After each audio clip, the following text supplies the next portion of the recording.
Yo, what's up everybody? Welcome back to the VoskCoin YouTube channel. After a brief hiatus, when I said, I mean just really a couple of days, but it seems like a long time on YouTube, especially to all these channels that post daily. We want to get back to posting daily, but I'm working on the back end to make that kind of stuff possible, hopefully here in the near future. But anyway, welcome back to the channel, guys. You guessed it. We're going to be talking about cryptocurrency. We're going to be talking about Uniswap. Okay, it's all the rage right now. We're going to be talking about WBTC. That's wrapped BTC. That's wrapped Bitcoin, ladies and gentlemen. And yeah, we're just going to be talking about decentralized finance, DeFi in general here in today's video. And tomorrow, we are premiering the solar Bitcoin mining farm video tour. Crazy day, round 2, new and improved expanded facility. So then if you walk down the hill here, we can see the various solar arrays. GPU mining, Bitcoin mining, solar mining stuff, okay? It's really freaking cool. And yes, I brought a good microphone this time. So let's run 10 seconds of Tails, the best Shiba Inu Doge, everything else in the world, Super Pup, and then jump into today's video.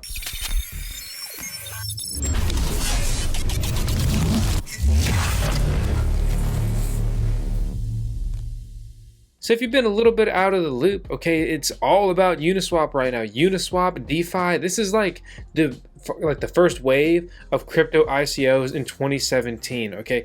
Like stuff is booming right now as far as usage goes, and a lot of people are making a lot of money.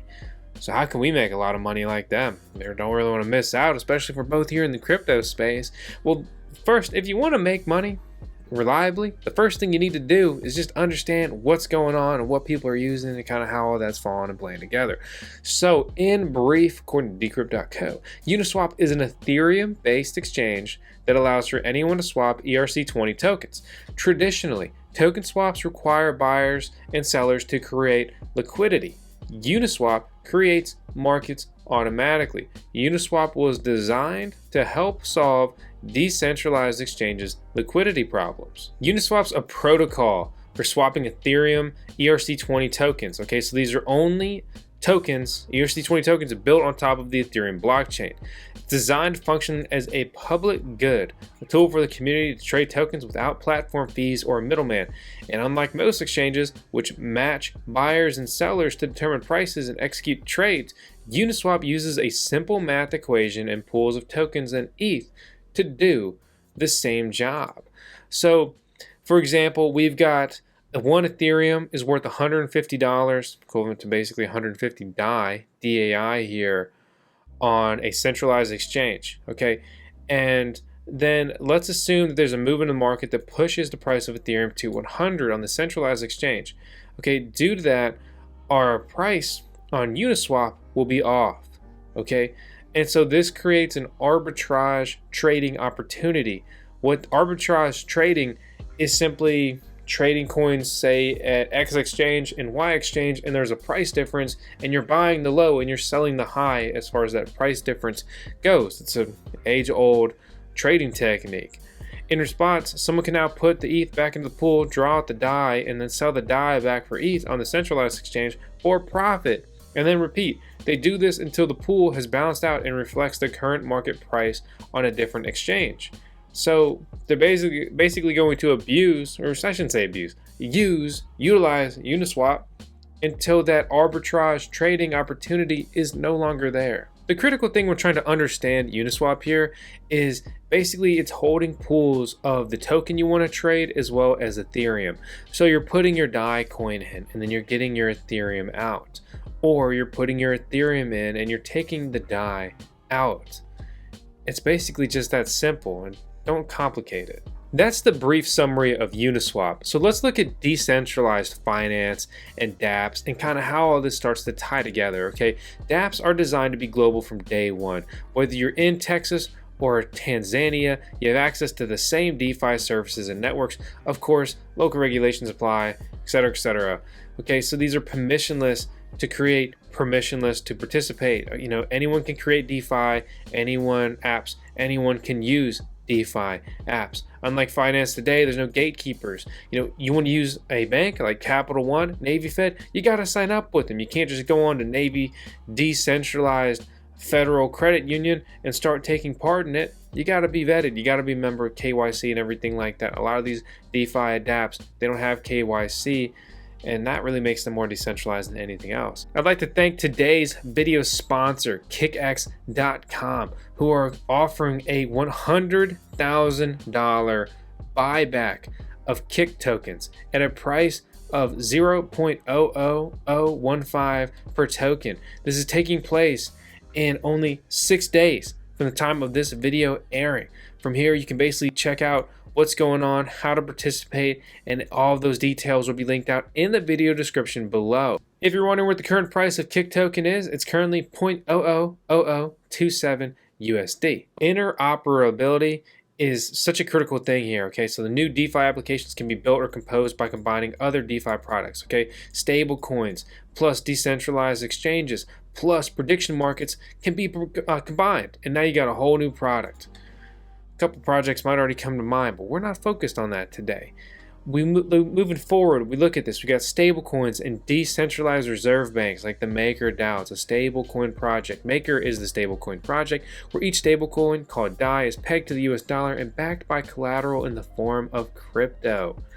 Okay, so from here we have moving forward, we have borrow and lend. Compound. It's a blockchain-based borrowing and lending dApp. You can lend your crypto out and earn interest on it. Or maybe you need some money to pay the rent or buy groceries and you're real crypto heavy, but your funds are tied up, again, in those crypto investments.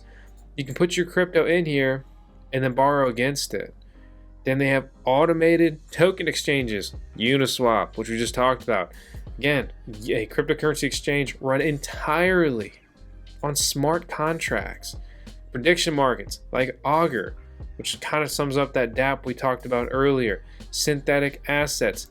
Users create and exchange synthetic versions of assets like gold, silver, cryptocurrency, and other traditional currencies like the euro.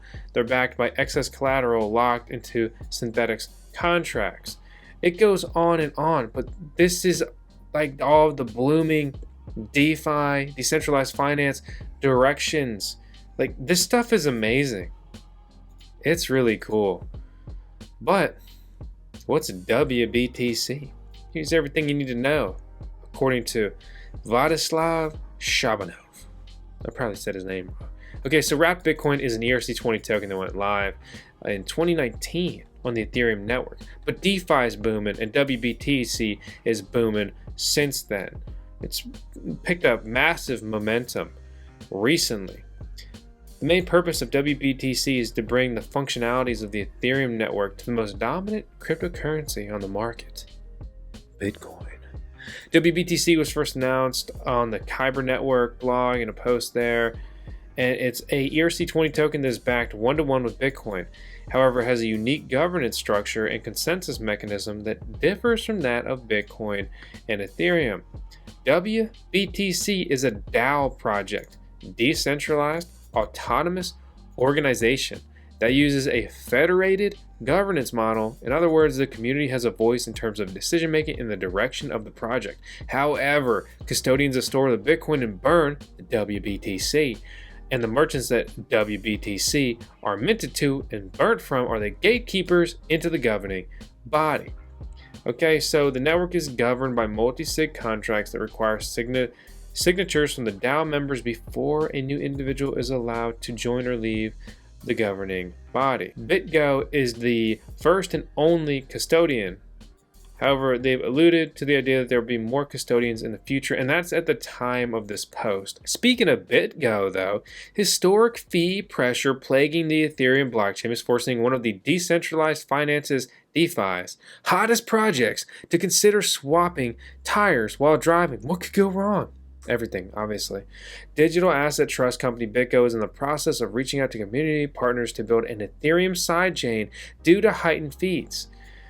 BitGo's premier product, Wrapped Bitcoin, an ERC20 token pegged one-to-one with Bitcoin, secures 46k Bitcoin, worth north of $500 million right now through custodial patchwork. During the time when the white paper was written, we wanted to consider potential solutions to rising fees. What we've seen this year is that WBTC's traction has been largely thanks to a highly composable DeFi industry.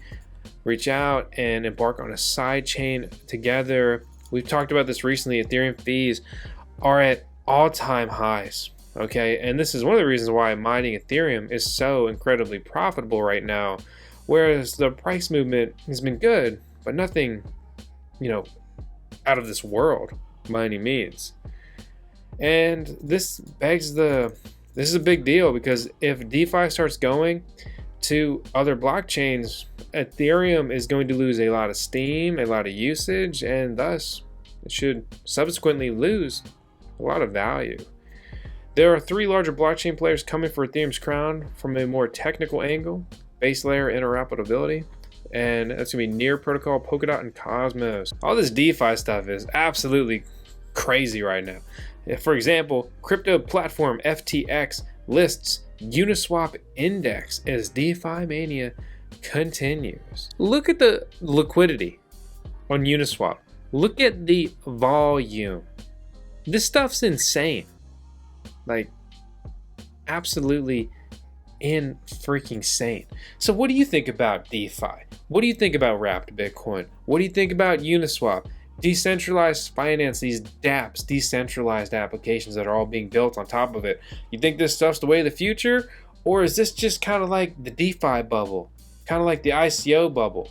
Is there just a lot of money to be made in the short and medium term here, and then after that most of these projects are going to fade away? What are your thoughts? Let me know in the comments below, and if you haven't already, please subscribe to the VoskCoin YouTube channel. We appreciate every one of you that subscribe to the channel and support us. And if you haven't already, please hit the notifications to always on. We got a lot of complaints that our new videos being posted aren't being pushed, and basically you guys aren't getting notified.